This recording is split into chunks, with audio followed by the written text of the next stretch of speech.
Hey everyone, thanks for joining us today. I'm Stephen Toole. I'm the Chief Marketing Officer here at Avanan, the cloud security platform. With me is one of our co-founders, Michael Landaway, who's going to be taking you through today's presentation.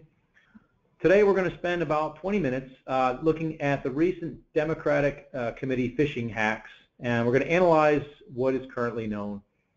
More importantly, we're going to identify how they got in and how, if they attacked your site, you might be able to block them. This breach is only unique because it was political. If you're a financial company, attackers would rather funnel cash as quietly as they can. We never know about intellectual property, government, military attacks because a successful attack is a silent attack. So a political organization trades in reputations, and the goal of this attack was political. So it was designed to play out in the headlines. Okay. With that, I'd like to welcome our presenter today, Michael Landaway, one of the co-founders of Avanan. Michael, how are you doing today? Great, thanks. Thanks, Steve. Welcome, everyone. And thanks for joining.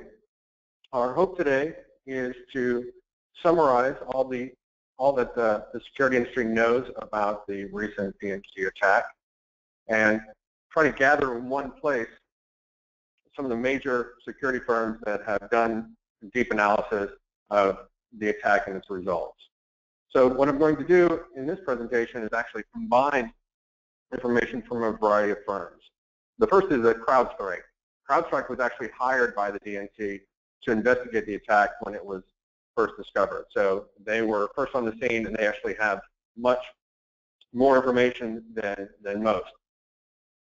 Follow-on analysis was done by Fidelis, Mandiant, Threat Connect, and SecureWorks, and I'm going to incorporate their information where appropriate.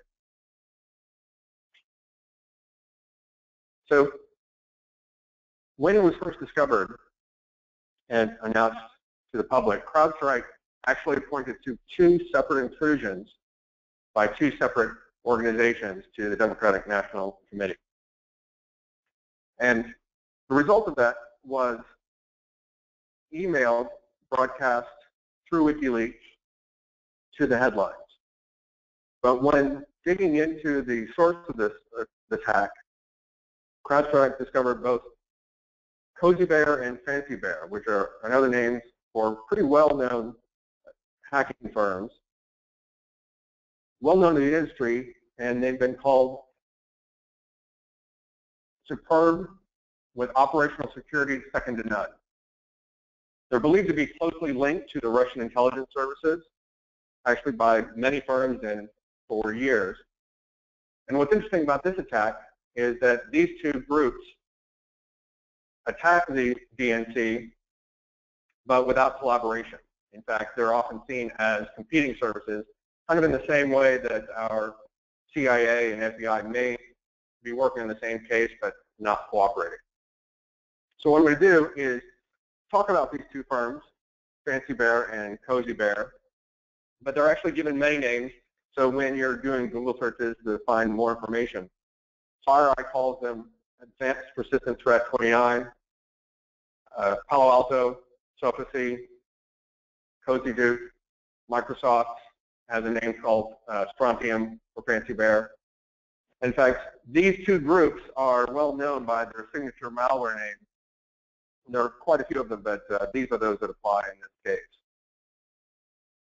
What I'm going to do is actually talk about the two attacks separately and make no conclusion about which might be responsible for the email headlines we've been seeing. But I think it might be obvious once we learn more about the nature of the attacks. Now, when analyzing the code itself found within the DNC environment, it was Fidelis that basically stated that the malware found resembled and was many times identical to code previously assigned to these two groups. And these are just a couple of examples. One of them is called Xtunnel. This code was originally attributed by Microsoft to a group called Fancy Bear. And because it included hard-coded IPs that pointed to Fancy Bear command and control nodes, the connection is pretty solid. Similarly, there was a piece of code found in the network called cdaddy, and it used a self-delete function that was originally described by Symantec and attributed to Cosy Bear. So now, these are a little bit of a smoking gun, but let's talk about the attacks themselves and learn how they got in. Before I do that, though, I'm going to dispel one of the red herrings that we've seen in the news that appeared pretty much the day after the DNC revealed the breach. A Romanian hacker called Guccifer 2.0 claimed responsibility, but he seemed to have incomplete information. The documents he shared had Russian metadata for a Romanian hacker, Dog. And more importantly, when interviewed by the press, he could not carry on a conversation in Romanian. There is suspicion that this is actually a front for one of the Russian groups trying to distract the press. But more important, because he communicated through a Russia-hosted proxy, and then when talking about very specific matters involved in the breach, they seem to either not apply or not make sense. So without going into too much detail about that, I'm going to move on to what the security industry deems the real attack. So in April of 2016, there was an intrusion by the group Fancy Bear called Advanced Persistent Threat 28. They used Google Gmail and Bitly in combination to fool users into giving up their credentials. Now, the Fancy Bear group, just to give you a little bit of background, was previously tied to Russia's military intelligence agency, the GRU. And the reason we know that is because they've, over the last few years, have attacked the White House, the State Department, Joint Chiefs of Staff, actually many government agencies in Western Europe. And so their MO is pretty well known. Their standard procedure is to use phishing sites that closely resemble legitimate services. In fact, that's what was used here, in which they spoofed the Google credential site. Because their goal is actually to gather user credentials. Once they have the user credentials, then they have the keys to the kingdom to gather more information or install more malware and gather the information they need for the short term and the long term. The attack that happened in April, is what I'm going to talk to you now, is using Bitly in combination with Gmail accounts in order to lead people to a malicious login page. So the information gathered in order to identify how this attack happened is actually publicly available. In their analysis, they found on Bitly a number of links with embedded email addresses. The process was this. The Fancy Bear would individually craft an email with a Bitly link that would hide their malicious URL. Each malicious URL was individually encoded to the recipient of the email. So whereas most phishing links might have one URL spread off over tens of thousands or hundreds of thousands of target addresses, these were individually crafted Bitly links that included the email address of the victim. The email address was basically encoded in the original URL, and if viewed in clear text, it included the email address and name of the recipient. But because it was encoded, there was no way for the recipient to actually see the full URL until it was too late. The individually crafted email would lead a user to Bitly. Bitly would automatically resolve it to the malicious page, which looked and acted exactly like a Google login page, hosted on a well-known Fancy Bear command and control site. So these publicly available Bitly links contain 108 HillaryClinton.com links, 9 DNC.org links, and 26 personal Gmail accounts of various DNC employees. Now, not all of them were clicked, but it's possible to find out in Bitly how many were clicked. 20 of the HillaryClinton.com and 4 of the DNC.org links were clicked, which means that people went to the landing site. The landing site would include the user's name. So it would look and act and have the personalized information for the user to enter their credentials. They enter their credentials. Fancy Bear has their email address and password. They connect to Google, and now they have full access to their email. Chances are the user didn't even know it happened.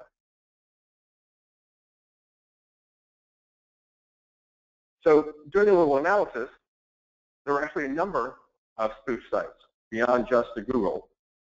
One was called actblues.com, which is a slight variation on actblue.com, which is a donation site for the DCCC.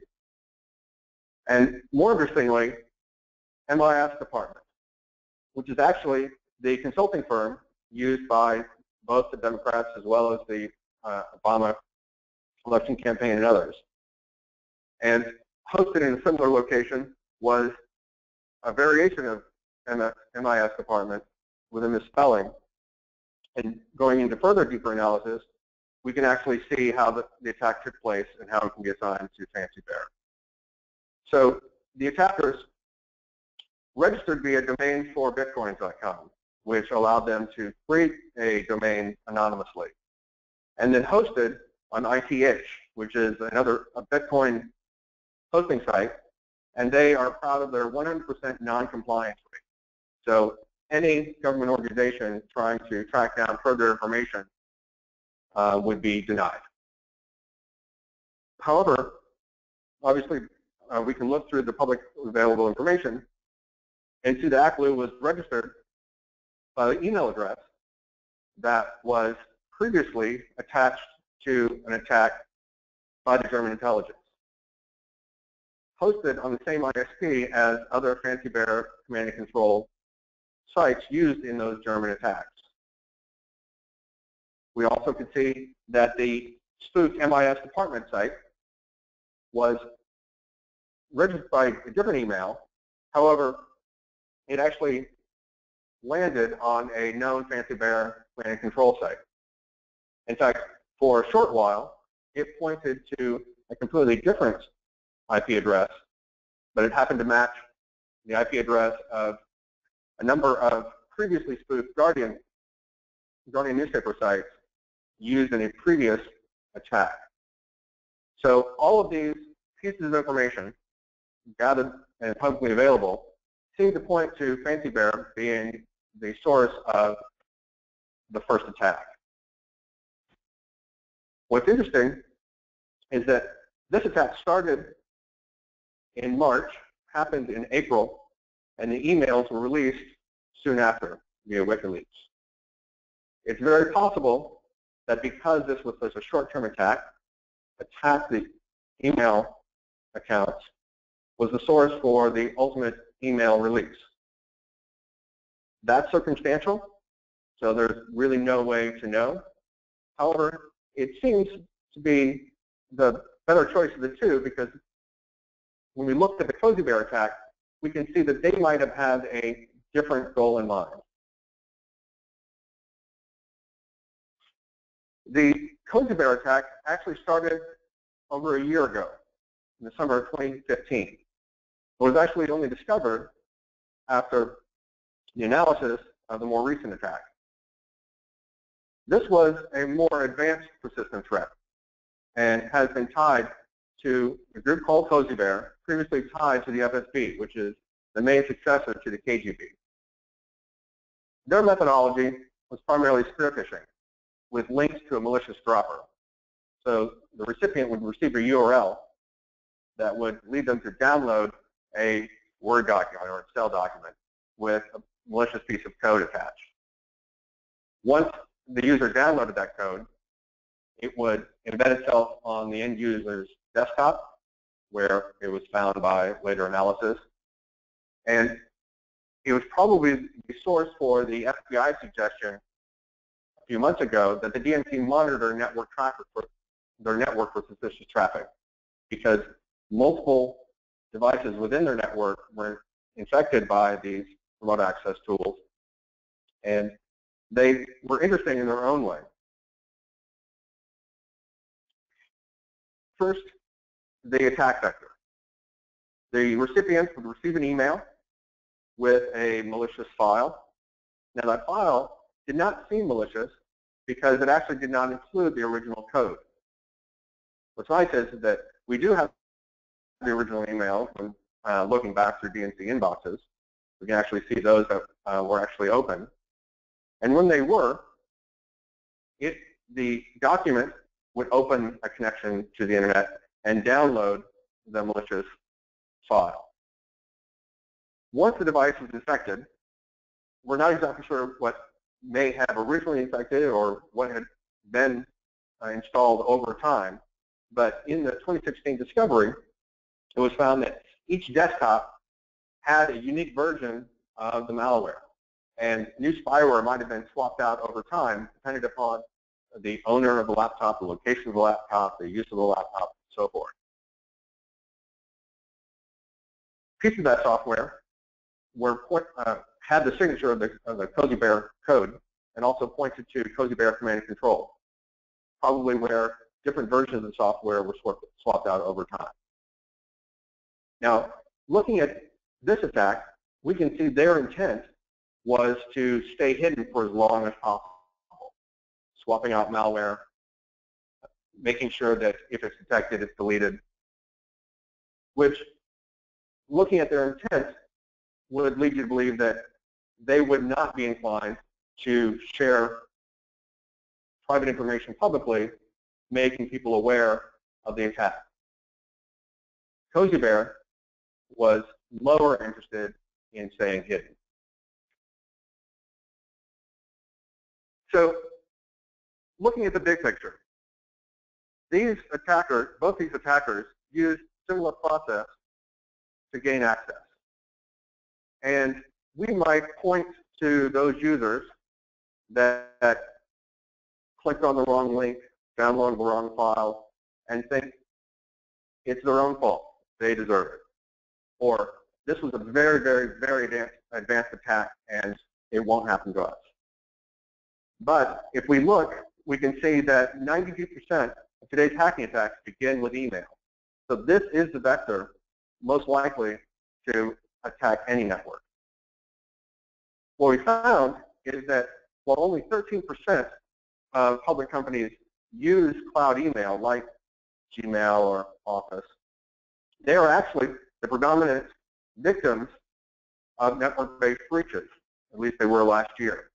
So you're essentially 3 times more likely to be attacked or a victim of attack using Gmail or Office 365 or cloud-based email. We're not sure why, but it is the trend. It's not really the fault of the user.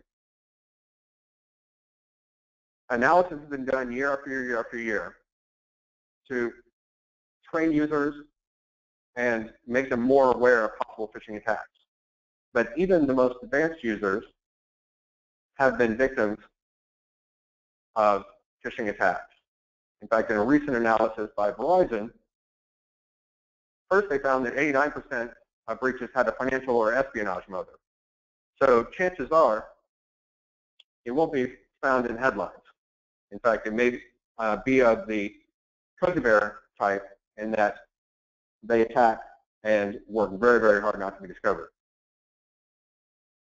These attacks were due to 30% of users opening malicious email, but more importantly, 12% actually clicking on it.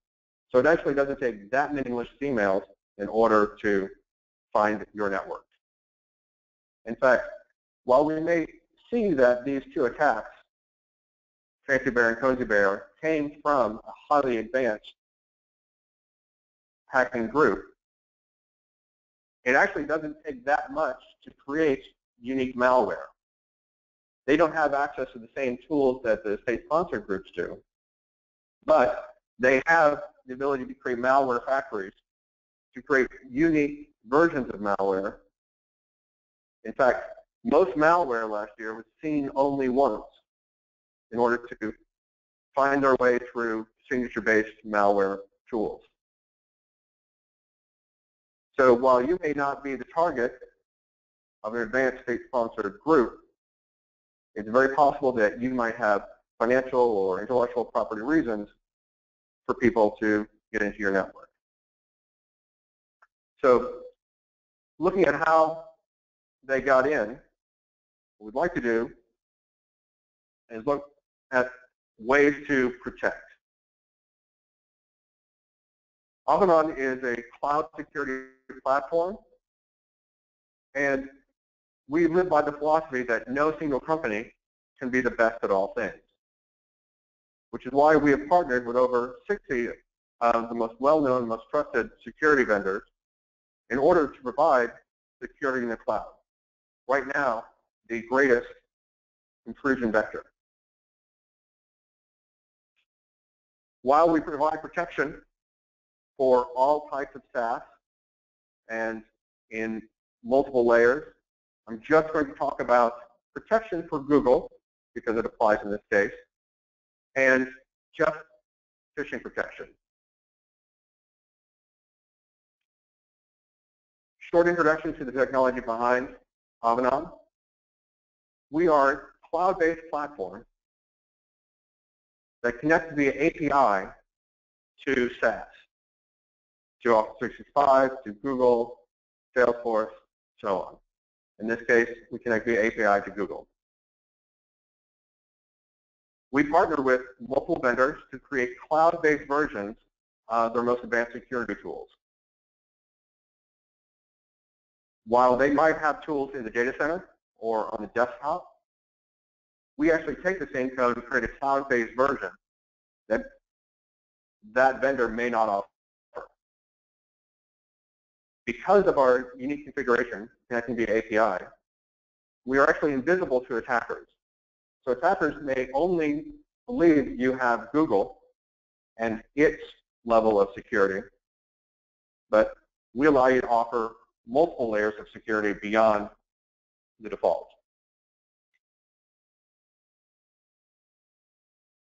This is our security stack, and I'll go into more detail later.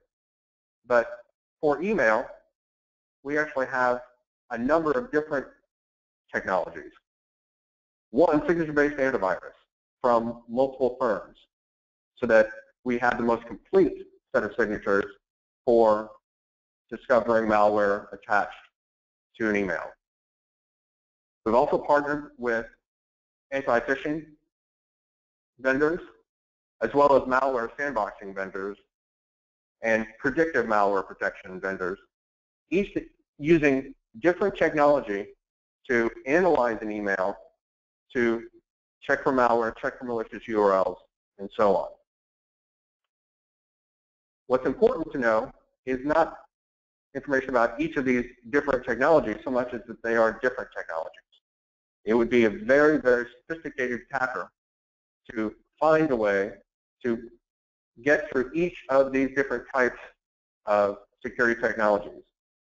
It may be easy to write something that will get through a signature-based antivirus system, but something that can pass the test of a malware sandboxing solution or the more advanced AI predictive malware tools is that much more difficult. Avanan connects via API to connect these tools. And when email enters Google or Office 365 mail, it does multiple things, all in parallel. When an email enters, first, if it has an attachment, that attachment is scanned using the malware signatures, sandboxing tools, predictive AI, and so on. But more importantly, if there are links to various URLs, Siren, for example, one of our anti-phishing tools, will follow those links even if they are shielded through one or more bit.ly URL shorteners to identify the reputation of the site. Once that's done, the email is passed on to the user with maybe the replaced document, if it's malicious, or identified as spam, or as a phishing email, or the email is deleted, so it never enters the user's inbox. There are more layers of protection here than you might find even in your own data center contained email server. But more importantly, it is the most advanced security you can buy. Next year and the year after that, there will be new attacks. And when those happen, we'll add new layers. When it comes to phishing, what applies in this case, I'm going to look at the way Siren does the analysis. They're actually using multiple tools to identify, for example, known command and control IP addresses and how they're connected. Not only how they're connected, but by whom they're registered, by similar email addresses, shared IP addresses. We look at the age of those sites, looking at the relationships between previous connections and new connections. Because Siren has one of the largest networks of both customers and sensors, they can identify these relationships before any third-party tool or any host-based system would be able to identify the link. So it's true that, for example, Google's Chrome will identify a phishing site if you try to click on it through the browser. But with Siren, we can identify the malicious URL before it even enters the inbox. To summarize, the platform was designed to prevent attack very similar to that done the attack by Fancy Bear and Cosy Bear. Even though they were very advanced, zero-day attacks, because we can offer that full stack security against the Google or Office or other cloud-based email account, we can raise the bar for any attacker. Now, it's very possible that a state-funded attacker might be able to reach that bar, a very expensive bar, but for most attacks, most likely the attacks you'll see, this is the most advanced security for cloud-based email. In short, the Avanan platform is entirely cloud-based, requires no proxy, no appliance, no agent. Because we're completely out of band, it just takes 10 minutes to deploy, and again, is the most complete security you can get for the cloud. Stephen, thank you. Very cool, Michael. Thanks a lot. I appreciate that. Folks, we have a little bit of time for some questions. You can use your chat on your screen to send in your questions if you have any. In the meantime, I want to invite everybody on today to consider doing a trial of the Avanan platform. You can sign up for that right there at the URL on your screen, avanan.com/trial, and test drive it for yourself, no cost. The beauty is you can actually test all these products at the same time as well, so you can use it to compare a few different products side by side and see which ones you're already using, which ones you want to consider augmenting your current security with. So strongly encourage everybody to take advantage of that offer, and definitely want to do that.